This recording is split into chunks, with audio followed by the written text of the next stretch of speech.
கந்தன்மலை அது எங்கள் மலை அழுத்தம் திருத்தமாக கூற வரும் திரைப்படம் டிசம்பர் 19 முதல் உங்கள் தாமரை டிவியில். நீதிமன்ற தீர்ப்பு வந்ததும் அவங்க சரி நீதிமன்ற தீர்ப்பு நாங்கள் ஒபே பண்ணுறோம் இப்போ ஏற்ற விட்டுருந்தா பிரச்சனை இல்லையே. நீங்கள் ஏற்ற விடலை, அந்த நீதிபதியை பல கெட்ட வார்த்தைகளில் பேசுகிறீங்க, அவருக்கு பல சாயங்கள் பூசுறீங்க, அவருக்கு எதிராக பாராளுமன்றத்தில் இம்பீச்மெண்ட் மோஷன் கொண்டு வரீங்க. இது அத்தனையும் பண்ண குற்றவாளி திமுக தானே. அங்கு தொல்லியல் ஆராய்ச்சி நடத்தி தொல்லியல் துறை ரிப்போர்ட்டே கொடுத்துருக்கு. அது கோவில் இருந்த இடத்துல தான் மசூதி கட்டப்பட்டது. அந்த மாதிரி இந்த தர்காவை நீங்கள் தொல்லியல் துறை ஆய்வு செய்யணும்னு இந்துக்கள் கேட்டால் என்ன பண்ணுவீங்க? ஏன்னா நீங்கள் என்ன நினைக்கிறீங்க, இந்துக்கள் பூரா முட்டாளாவே இருப்பான்.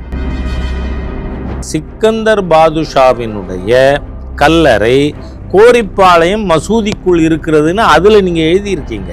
ஒருவருக்கு 2 கல்லறை இருக்க முடியாதே. இப்போ சோஷியல் மீடியாவில் 1850க்கு முன்னாடின்னு ஒரு படம் வருது. I don't know the veracity of it. ஆனால் இப்போ 1850க்கு முன்னாடி அங்கே தர்கா இல்லைன்னு படங்கள் வருது. இப்போ கனிமொழிக்கு மட்டும்தான் கனவுல சர்வே கல்லுன்னு வருமா? எல்லாருக்கும் வரும். இந்த 33 சென்ட் தவிர மீதி முழு மலையும் முருகனுக்கு சொந்தம். இப்போ நீங்கள் அதில் டிஸ்பியூட்டு கிளப்ப போனால், ரெண்டாவது இந்துக்களுக்கு சொந்தம்னு சொல்லியாச்சுன்னா இந்த அறம் கட்ட துறைக்கு என்ன வேலைங்கிறேன் அங்கே? Get out, get out of HRNC department. நீ என்ன முருகனை உங்கள் இஷ்டத்துக்கு இது பண்ணுவீங்களா? முருக விரோதிகள். ஆகவே இந்த மக்கள்கிட்ட கொண்டு போக வேண்டி இருக்கும். உச்ச நீதிமன்றத்துல தீபம் ஏற்றக்கூடாது அப்படின்னு இப்ப வரைக்குமே அது வழக்கு என்ன கூட வரவே இல்லை அப்படின்னு சொல்லிதான் வழக்கறிஞர் நம்பரே ஆகல. அதனால அவங்களோட அப்பீலே கொஸ்டினபிள் தானே. நீதிமன்ற தீர்ப்பை அவமதிப்போம். அப்ப என்ன ஆகும்? சமுதாயத்தினுடைய முழு பார்வையும் இந்த வழக்கின் மீது போகும். KN நேருவோட வழக்கின் மீது போகாது. இந்த அரசாங்கத்தினுடைய ஊழல் செயல்பாடுகள் அந்த விஷயத்தில் கவனம் போகாது. அதனால இவர்கள் திட்டமிட்டு கூட இந்த தீர்ப்பை மீறி இருக்கலாம். அதுக்கான வாய்ப்பு இருக்கு, இல்லைன்னு சொல்ல மாட்டேன். ஆனா பெண்களுக்கான ஆட்சி அப்படின்னு வெளி பெண்கள் அப்படின்னு சொல்லிட்டு நிகழ்ச்சிகள் எல்லாமே தமிழக முதல்வர் பங்கேற்று இன்னைக்கு எல்லாத்துக்குமே நாங்க இன்னைக்கு 1000 ரூபாய் பெண்களுக்கான ஆட்சின்னு சொல்லும் பொழுது கனிமொழிக்கான ஆட்சின்னு கூட எடுத்துக்கலாம். எப்படி சார் சொல்ல முடியும் அப்படி? ஏன்னா கனிமொழி அவர்கள் பெண் தானே. ஏழை குழந்தைகளின் அடிப்படை கல்விக்காக உதவ singleteacherschools.org இணையதளத்தை தொடர்பு கொள்ளுங்கள்.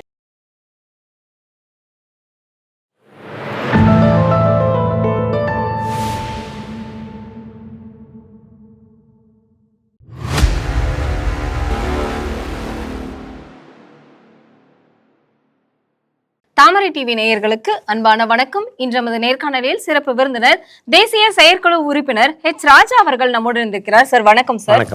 திருப்பரங்குன்ற விவகாரம் இதை பத்தி முத பேசினதே பாஜக தான். ஏன்னா இன்னைக்கு மக்கள் இந்த அளவுக்கு ஆர்வத்தோட நாங்களும் தீபம் ஏத்துவோம் அப்படின்னு போராட்டம் நடத்துற அளவுக்கு இன்னைக்கு வந்திருக்காங்க சார். ஆனா இதுல முக்கியமா நீதிமன்றத்துல ஒரு விவாதம் போயிட்டு இருக்கிற பட்சத்திலேயே ஆனா இவங்க தொல்லியல் துறை போயிட்டு ஆராய்ச்சி பண்றோம், இதுல நாங்க இது தீபத்தூணா இல்ல சர்வே கல்லா அப்படின்னு சொல்லிட்டு அவங்க ஒரு பக்கம் போயிட்டு நாங்களும் தொல்லியல் ஆராய்ச்சி பண்றோம்னு சொல்லி போயிருக்காங்க. இதுல உங்களுடைய கருத்து என்ன நாங்க தெரிஞ்சுக்கலாமா? அதாவது தமிழக அரசும் சரி தமிழக தொல்லியல் துறையும் தேன்கூட்டில் கை வச்சிருக்காங்க. இப்போ அந்த ஒரு தூண் தீபத்தூண் இல்லைன்னு யாரையாவது விட்டு சொல்ல வைக்கணுங்கிறதுக்காக மாநில அரசாங்கம் மாநில தொல்லியல் துறையை அனுப்பியிருக்கு.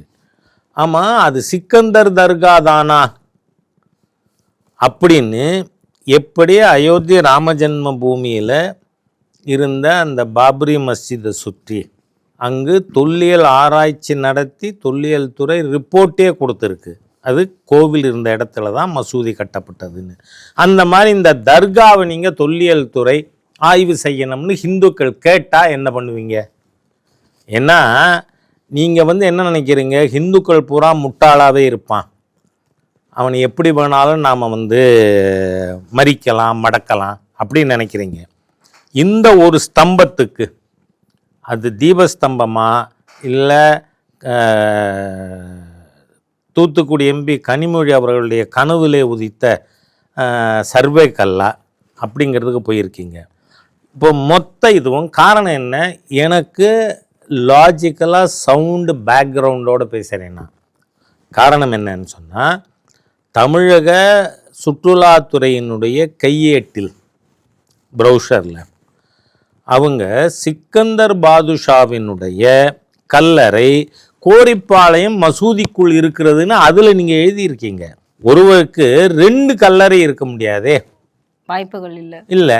அப்போ அங்கே இருக்கிறது அவங்க கிளைம் பண்ணுறது. ஏன்னா பல செய்திகள் நீங்கள் இந்த ஸ்தம்பம் அது தீபஸ்தம்பமா சர்வே கல்லான்னு இதுங்கிறதுக்காக ஆள் அனுப்பிச்ச உடனே இப்போ சோஷியல் மீடியாவில் 1850க்கு முன்னாடின்னு ஒரு படம் வருது. I don't know the veracity of it. ஆனால் இப்போ 1850க்கு முன்னாடி அங்கே தர்கா இல்லைன்னு படங்கள் வருது. இப்போ கனிமொழிக்கு மட்டும்தான் கனவுல சர்வே கல்லுன்னு வருமா? எல்லாருக்கும் வரும் நிச்சயமா. ஆக இந்த அரசாங்கம் அதாவது ஒன்று நீதிமன்ற தீர்ப்பை அவமதித்த குற்றம், 2வது அந்த குற்றத்தை எஸ்டாப்ளிஷ் பண்ணுறதுக்காக பாராளுமன்றத்தில் இம்பீச்மெண்ட் மோஷன். ஒரு ஜட்ஜுக்கு எதிராக இம்பீச்மெண்ட் எப்படி கொண்டு வரலாம்? முறை தவறி அவர் நடந்திருந்தால், இல்லை லஞ்ச ஊழல் குற்றச்சாட்டில் ஆட்பட்டு இருந்தால் பண்ணலாம். ஒரு ஜட்ஜ்மெண்ட்டுக்காக ஒரு ஜட்ஜை இம்பீச் பண்ண முடியுமா? ஆனால் நீங்கள் பண்ணுறீங்க. அப்படி இருக்கிறத இந்த அரசாங்கம் நாங்கள் இந்த முழுமையாக ஹிந்து மதத்துக்கு ஹிந்துக்களுக்கு, ஏன்னா அடிப்படையாக கேட்க ஆரம்பித்தா இஸ்லாம் பிறந்து 1400 ஆண்டு ஆகுது. ஆனால் அந்த கோவில் 4000 ஆண்டுக்கு மேற்பட்ட சரித்திரம் உள்ள குடவரை கோயில். திடீர்னு ஒரு நாள் கொண்டு வர முடியாது. ஆகையனா நக்கீரர் திருமுருகாற்றுப்படையிலே முதல் ஆற்றுப்படையாக திருப்பரங்குன்றத்தை பற்றி பாடியிருக்கார். அப்போ நீங்கள் பார்த்தீங்கன்னா சங்க காலத்துக்கு முந்தையது. ஆக அந்த மாதிரி இருக்கும் பொழுது மாநில அரசாங்கம் திட்டமிட்ட ரீதியில் டு ஃபூல் தி ஹிந்துஸ், நீங்கள் ஒரு சர்வே இது தொல்லியல் துறையை அனுப்புகிறீங்க. இப்போ மக்கள் ஹிந்துக்கள் எங்கிட்ட நிறைய பேர் பேசுனாங்க. அதைத்தான் நான் தாமரை டிவி நேயர்களுக்கு சொல்கிறேன். அப்படின்னா அந்த சிக்கந்தர் தர்கான மலை மேல் இருக்கிறது இல்லாஜிக்கல். ஒன்று, கீழே கோரிப்பாளையத்தில் அவருக்கு கல்லறை இருக்குன்னு சொல்லியிருக்கீங்க. 2வது, யார் அந்த சிக்கந்தர் பாதுஷா? அதாவது 1310-11 தேதிகள் மாலிகாப்பூர் 310-11 ஆண்டுகளில் மாலிகாப்பூர் தமிழகத்தில் படையெடுத்து வந்து சிதம்பரம் நடராஜர் கோவிலை அழிக்கிறார், திருவரங்கம் ரங்கநாத சுவாமி கோவிலை அழிக்கிறான், மதுரை மீனாட்சி அம்மன் கோவிலை அழிக்கிறான். அப்போது அந்த மாதிரியே அழித்த பிறகு பொன்னும் பொருளும் அங்கிருந்து அதிகமாக சுரண்டி செல்கிறான். அதனால் சுல்தானகத்தின் ஆட்சி, அதாவது ஆப்கானிய சுல்தான்கள் டெல்லியிலிருந்து ஆட்சி செய்து கொண்டிருந்தார்கள். அந்த சுல்தானகத்தினுடைய ஆட்சியை மதுரையில் நிறுவுறதுக்காக 1321 சுல்தானகம் எஸ்டாப்ளிஷ் பண்ணப்படுது. அதனுடைய 8வது அண்டு கடைசி சுல்தான் சிக்கந்தர் பாதுஷா. இப்போது சிக்கந்தர் பாதுஷா காலம் வரை அந்த 50 ஆண்டுக்கு மேற்பட்ட சுல்தானகத்தின் ஆட்சியிலே மதுரையில் இந்துக்கள் எப்படி நடத்தப்பட்டார்கள்? பெரிய கேள்வி இருக்கே. அதெல்லாம் பற்றின உண்மையை மக்கள் இப்போ கேட்பாங்கல்ல. நீங்கள் அனாவசியமாக ஒரு ஸ்தம்பத்தினுடைய நேச்சரை டிசைட் பண்ணுறதுக்காக டு ஃபூல் தி ஹிந்துஸ் தமிழக அரசு போகுமானால் மக்கள் இவ்வளவு கேள்வி எழுப்புறாங்க. ஏன்னா அந்த சிக்கந்தர் பாதுஷாவை கொன்ற குமாரகம்பன் உடையார் அங்க மலை மீது கல்லறை வைக்க அனுமதித்திருப்பாரா? ஏன்னா குமாரகம்பன் உடையார் உடனே அவர் விஜயநகரத்துக்கு போகல, மதுரையிலேயே இருந்து ஆட்சி செய்கிறார். அப்போது எல்லா ஆதாரங்களின்படியும் நீங்கள் கிளைம் பண்ணுற, ஏன்னா என்னுடைய ஞாபகம் சரியானால் அந்த 1931 பிரிவி கவுன்சில் ஜட்ஜ்மெண்ட்லேயே the structure claimed by Mohammedans அப்படிங்கிற வார்த்தை தான் உபயோகப்படுத்தப்பட்டிருக்கு. ஆக முஸ்லிம்கள் தாவா செய்கிற இடம், இந்த தாவாவே 200 ஆண்டுக்கு உட்பட்டு தான், அதுக்கு முன்னாடி தாவா இல்லை. அதனால் இன்னைக்கு இருக்கின்ற ஹிந்து விரோத திராவிடியன் ஸ்டாக் அரசாங்கம் ஹிந்துக்களிடமிருந்து திருப்பரங்குன்றம் மலையையே அபகரிக்க திட்டமிடுகிறதோ என்றால் இது ஏதோ வெறும் தீபம் ஏற்றுற பிரச்சனை இல்லை. கண்டிப்பா. ஏன்னா 1931 வழக்கிலேயே என்ன சொல்லியிருக்கு, 33 சென்ட் அந்த ஸ்ட்ரக்சர் இருக்கிற இடம் அந்த நெல்லித்தோப்பு, அந்த 33 சென்ட் தவிர மீதி முழு மலையும் முருகனுக்கு சொந்தம். இப்போ நீங்கள் அதில் டிஸ்பியூட்டு கிளப்ப போனால், ரெண்டாவது ஹிந்துக்களுக்கு சொந்தம்னு சொல்லியாச்சுன்னா இந்த அறம் கட்ட துறைக்கு என்ன வேலைங்கிறேன் நாங்கள். கெட் அவுட், நிச்சயமா get out of HRNC department. நீ என்ன முருகனை வந்து உங்கள் இஷ்டத்துக்கு இது பண்ணுவீங்களா? முருக விரோதிகள்.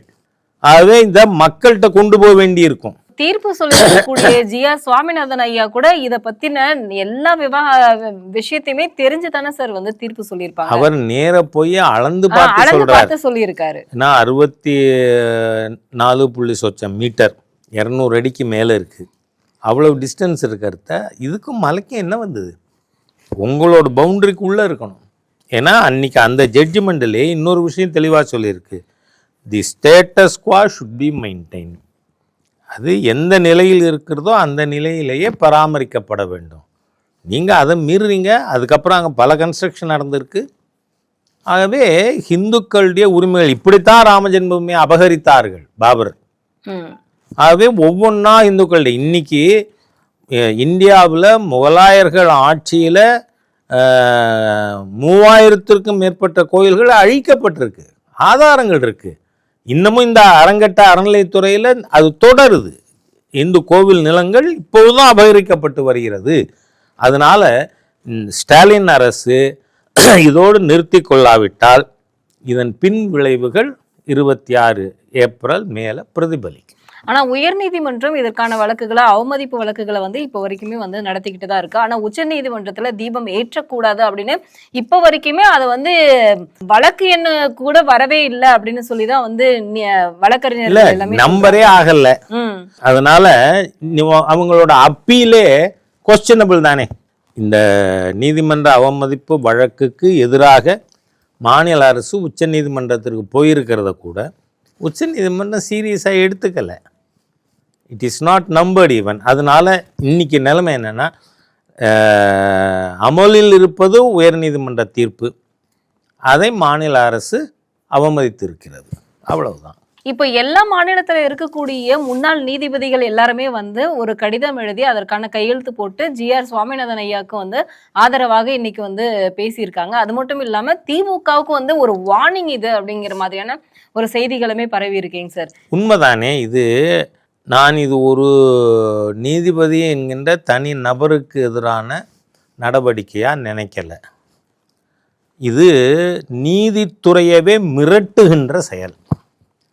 நாங்கள் நினைக்கிறபடி தான் நீ தீர்ப்பு சொல்லணும்.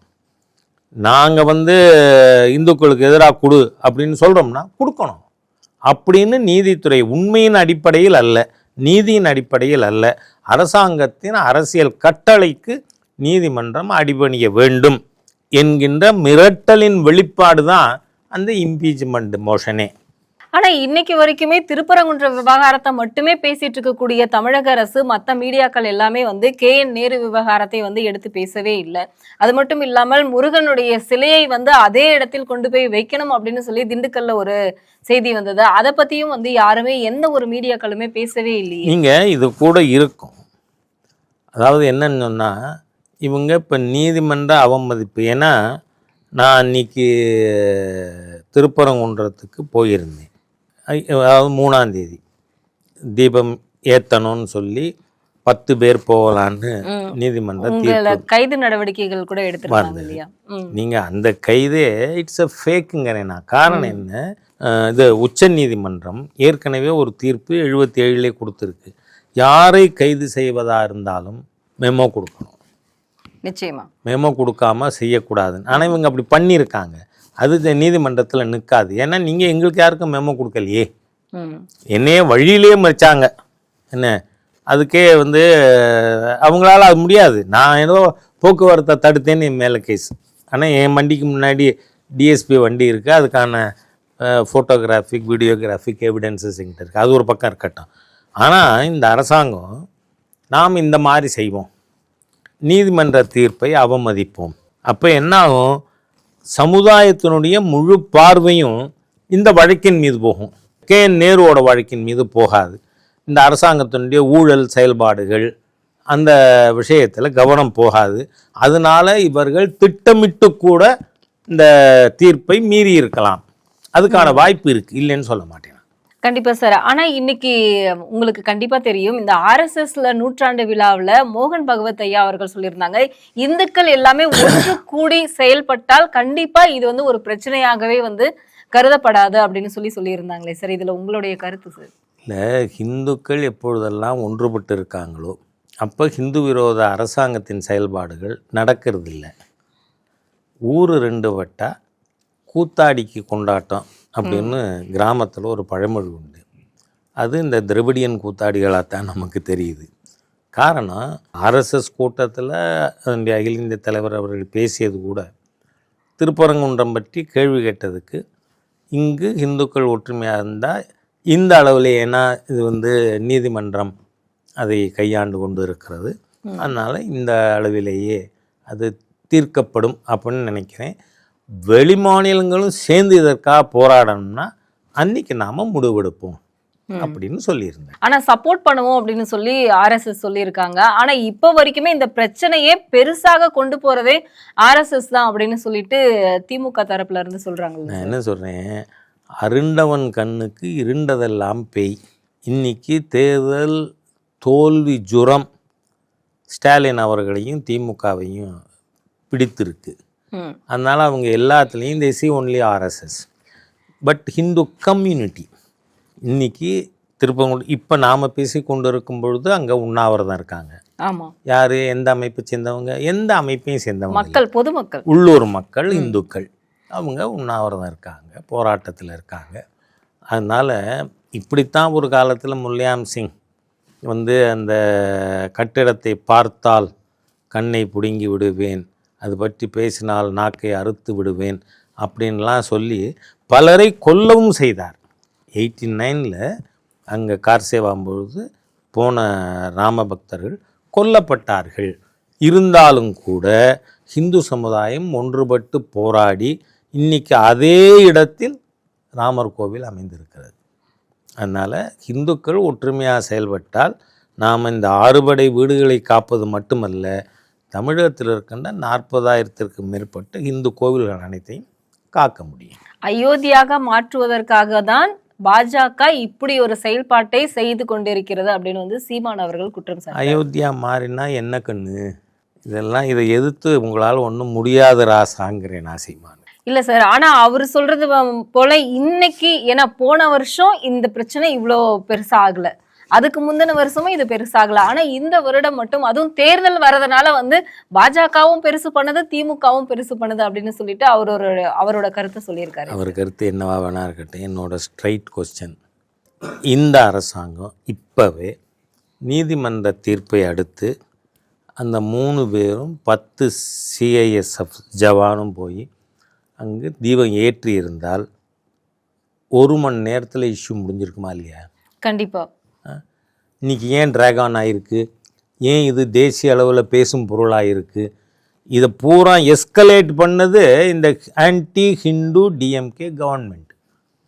காரணம் என்ன, நீதிமன்ற தீர்ப்பு இருக்குது, அங்கே அந்த தூணில் விளக்கேற்றணும் அப்படின்னு இருக்காங்க. 3 பேர் போய் அந்த 3 பேர் போய் விளக்கு ஏற்றி இருந்தால், அதனால தான் இப்போ எல்லாரோட கருத்து என்னவா இருக்குது, it is not just lighting the lamp. அந்த இடத்தின் உரிமை யாருது, கோவிலுக்கா தர்காக்கா? இந்த மாதிரி ஒரு சூழ்நிலையில் இந்த ஆன்டி ஹிந்து டிஎம்கே கவர்மெண்ட் முழு ஹிந்து சமுதாயத்தையும் கொண்டு வந்து நிறுத்தி இருக்கு. நீதிமன்ற தீர்ப்பு வந்ததும் அவங்க சரி, நீதிமன்ற தீர்ப்பு நாங்கள் ஒபே பண்ணுறோம், இப்போ ஏற்ற விட்டுருந்தா பிரச்சனை இல்லையே. நீங்கள் ஏற்ற விடலை, அந்த நீதிபதியை வந்து பல கெட்ட வார்த்தைகளில் பேசுகிறீங்க, அவருக்கு பல சாயங்கள் பூசுறீங்க, அவருக்கு எதிராக பாராளுமன்றத்தில் இம்பீச்மெண்ட் மோஷன் கொண்டு வரீங்க. இது அத்தனையும் பண்ண குற்றவாளி திமுக தானே. ஆனா இப்ப வரைக்குமே அந்த தீபத்தூண் கிட்ட வந்து 4 போலீசார் வந்து காவலுக்கு எதுக்காக சார் இருக்காங்க? தெரியாது. இந்த தீபத்துக்கு எதிரானவர்கள், முருகனுக்கு எதிரானவர்கள், கந்தன் மலையை மாற்ற நினைத்து வேறு பேர் சொல்லி அழைத்தவர்கள், அவர்களால் இதுக்கு ஊர் வந்து விடக்கூடாதுன்னு காரணமாக இருக்கலாம். கண்டிப்பா சார். ஆனா இன்னைக்கு நீங்க ஏற்கனவே வந்து இந்த தூய்மை பணியாளர்கள் விவகாரத்தை பத்தி நீங்க ஒரு தடவை பேசியிருந்தீங்க. ஆனா இன்னைக்கு வரைக்குமே மக்கள் போராடிக்கிட்டே இருக்காங்க. திமுக அரசு கிட்ட வந்து காலில் விழுகாத குறையா கேட்டுட்டு இன்னைக்கு கூட அவங்கள வந்து அடிச்சு இழுத்துட்டு போயிருக்காங்க. இதுக்கு வந்து உங்களுடைய கருத்து என்னன்னு தெரிஞ்சுக்கலாமா சார்? பேய்கள் ஆட்சி செய்தால் பிணம் தின்னும் சாத்திரங்கள். இதுக்கு முடிவே இல்லையா சார்? முடிவு இருக்கு. 26 மே இந்த மக்கள் விரோத ஜனநாயக விரோத திமுக அரசு நீக்கப்படும் பொழுது எல்லா பிரச்சனைக்கும் தீர்வு வரும். ஆனா பெண்களுக்கான ஆட்சி அப்படின்னு வந்து வெறும் பெண்கள் அப்படின்னு சொல்லிட்டு நிகழ்ச்சிகள் எல்லாமே வந்து தமிழக முதல்வர் வந்து பங்கேற்று இன்னைக்கு எல்லாத்துக்குமே வந்து நாங்க இன்னைக்கு 1000 ரூபாய் பெண்களுக்கான ஆட்சின்னு சொல்லும் பொழுது கனிமொழிக்கான ஆட்சின்னு கூட எடுத்துக்கலாம். நம்ம எப்படி சார் சொல்ல முடியும் அப்படி? ஏன்னா எல்லா கனிமொழி அவர்கள் பெண் தானே, அதனால. கண்டிப்பா சார். ஆனா இன்னைக்கு இருக்கக்கூடிய சூழ்நிலைகள்ல சீமானை பத்தி திரும்ப கேள்வி கேட்கிறேன்னு நீங்க நினைக்காதீங்க. இந்துவும் கிடையாது, இந்து மக்களுக்கானவர்களே கிடையாது அப்படின்னு சிவனையும் முருகனையும் வந்து இந்து கடவுளே கிடையாது அப்படின்னு சொல்லியிருக்காருங்க சார். நான் என்ன சொல்றேன், அவரவர் எவ்வளவு படிச்சிருக்காரோ அவ்வளவுக்கு அறிவு இருக்கும். இல்ல அவர் விவாதத்துக்கு தயாரான்னு கேட்டிருக்காரு. என்ன விவாதம் நான் கேட்கிறேன், சைவம் ஹிந்து மதத்தின் பார்ட்டா இல்லையா? நீங்கள் இமயமலையிலிருந்து இந்து மகாசமுத்திரம் வரை இருக்கின்ற நிலப்பரப்பிற்கு இந்துஸ்தானம்னு பேர், வாழற மக்களுக்கு இந்துக்கள்னு பேர். ஹிமாலயம் சமாரபிய, இமயமலையில் ஆரம்பித்து யாவத் ஹிந்து சரோவரம், ஹிந்து மகாசமுத்திரம் வரை தத்து தேவ நிர்மித்தம் தேசம் இருக்கின்ற நாடு ஆண்டவனால் படைக்கப்பட்டது. ஹிந்துஸ்தானம் பிரசக்ஷதி, அதை ஹிந்துஸ்தானம் என்று அழைப்பார்கள். இது கிறிஸ்து பிறக்கிறதுக்கு முன்னாடி வந்து விஷ்ணு புராணத்தில் சொல்லப்பட்டிருக்கு. அதெல்லாம் படிக்கலைன்னா நமக்கு தெரியாது.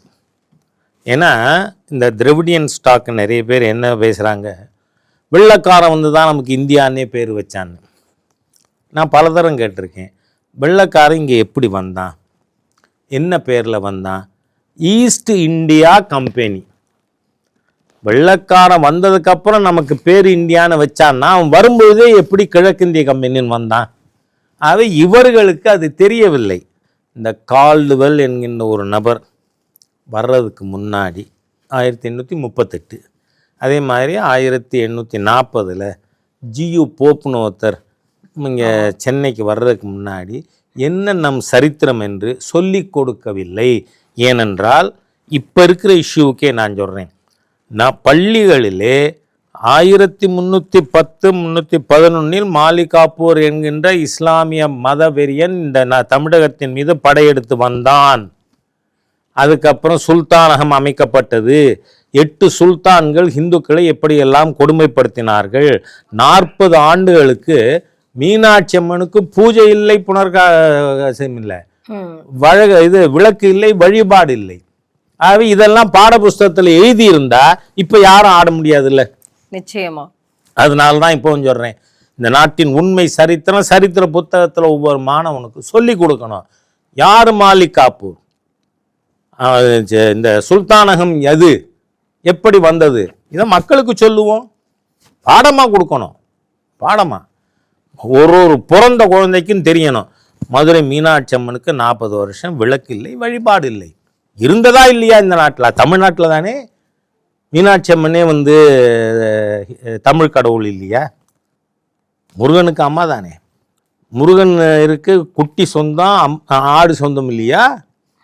என்ன பைத்தியக்காரத்தனம்! யாருமே நான் சொல்றதுக்கு வந்து விவாதமே தேவையில்லை. It is already there.